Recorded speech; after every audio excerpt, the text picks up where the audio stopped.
Welcome back. Now that we hopefully have a little bit of an intuition of what a limit is, or finding the limit of a function is, let's do some problems. Some of these are what you might actually see on your exams, or when you're actually trying to solve a general limit problem. So let's say that what is the limit? Once again, my pen is not working. Let's see, make sure it's working. What is the limit as x approaches, let's say, -1?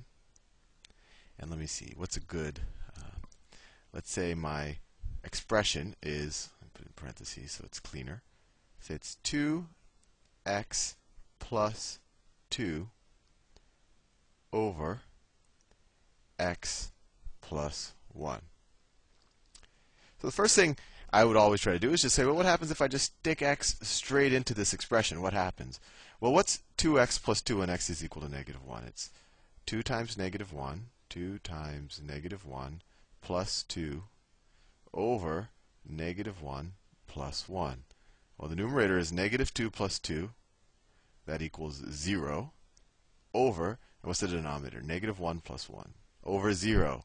And do we know what 0 over 0 is? Well, no, it's undefined, right? So here's a case, just like what we saw in that first video, where the limit actually can't equal what the expression equals when you substitute x for the number you're trying to find the limit of, because you get an undefined answer. So let's see if using the limit we can come up with a better answer for what it's approaching.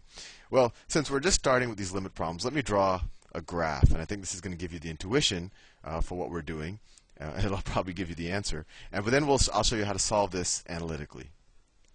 So if I draw a graph, so these are the axes. Actually, probably I'll do the graphical and the analytical at the same time. So I want to rewrite this expression in a way that maybe I can simplify it. So 2x plus 2, isn't that the same thing as 2 times x plus 1? I see this pen, this tool.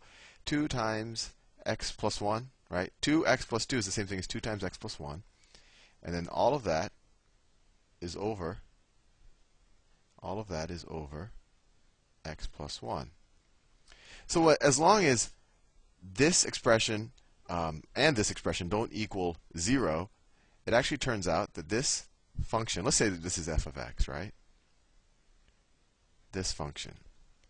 Well, for every value other than x is equal to -1, you could actually cancel this and this out.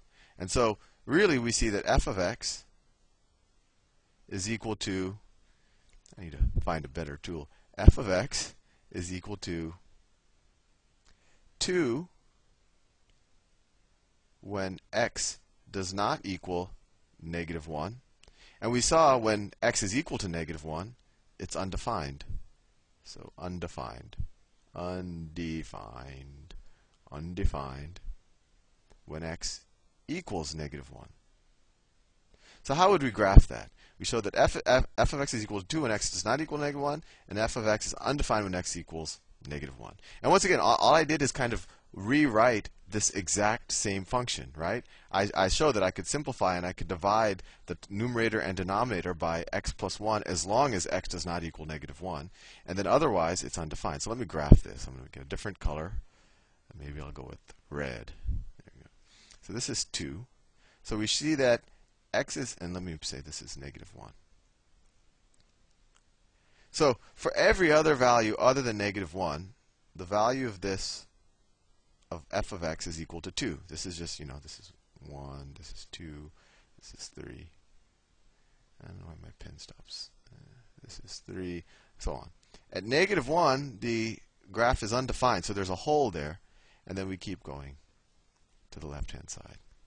So if we're going to do the limit, we can just visually say, well, let me do another color now.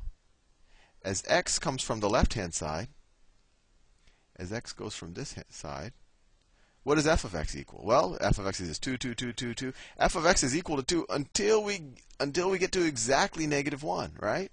And similarly, when we go from the other hand, it's the exact same thing. F of x is 2, 2, 2 until we get to -1.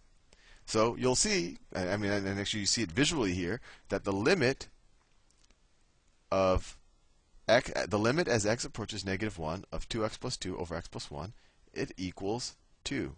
Let me draw a line here so you don't get messed up with all the work. And I'm not formally, I guess, proving here that the limit is 2, but I'm showing you kind of an analytical way, and this is actually how it tends to be done in algebra class, is that you tend to simplify the expression so that you say, oh, if there wasn't a hole here, what would the f of x equal, right? And then you just evaluate it at that point. I think this might give you a little intuition, but this isn't a formal solution. But unless you're asked to, you tend not to be asked for a formal solution. You actually just tend to ask what the limit is, and this is the way you could solve it.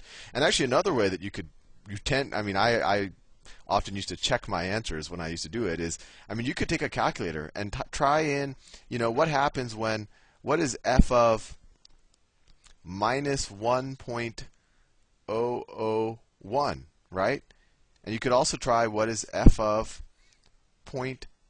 negative 0.999, right? Because what you want to do is you want to say, well, what does a function equal when I get really close to -1? And then you could keep going closer and closer to -1 and see what the function approaches. And in this case, you'll see that it approaches 2. So let's do another problem. Well, let's say, what is the limit? What is the, my pen, oh, I'm in the wrong layer. What is the limit as x approaches 0 of 1 over x?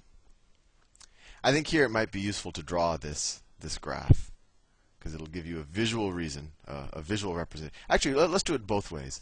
Let's do it the picking numbers method, because I think that'll give you an intuition, and maybe it'll help us draw the graph. So let's say that this is f of x. Let's say that f of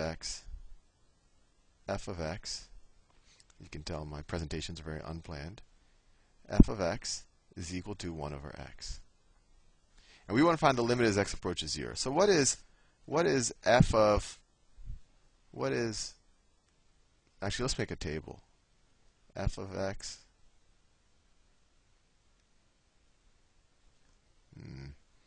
this tool, x.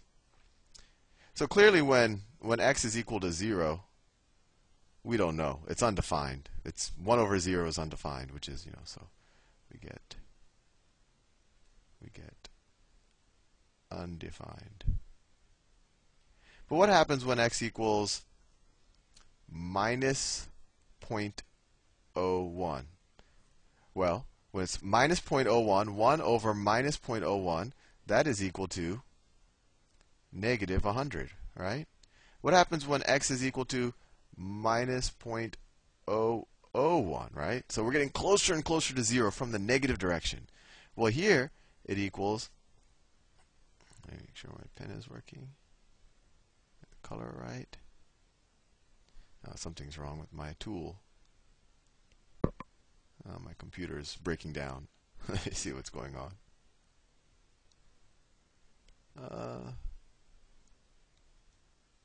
I think my computer just froze. Well, I'm going to try to solve this, and in the very next video, I'm going to continue on with this problem. So I'll actually see you in the next presentation while I figure out why my pen isn't working, and then we'll continue with this problem. See you very soon.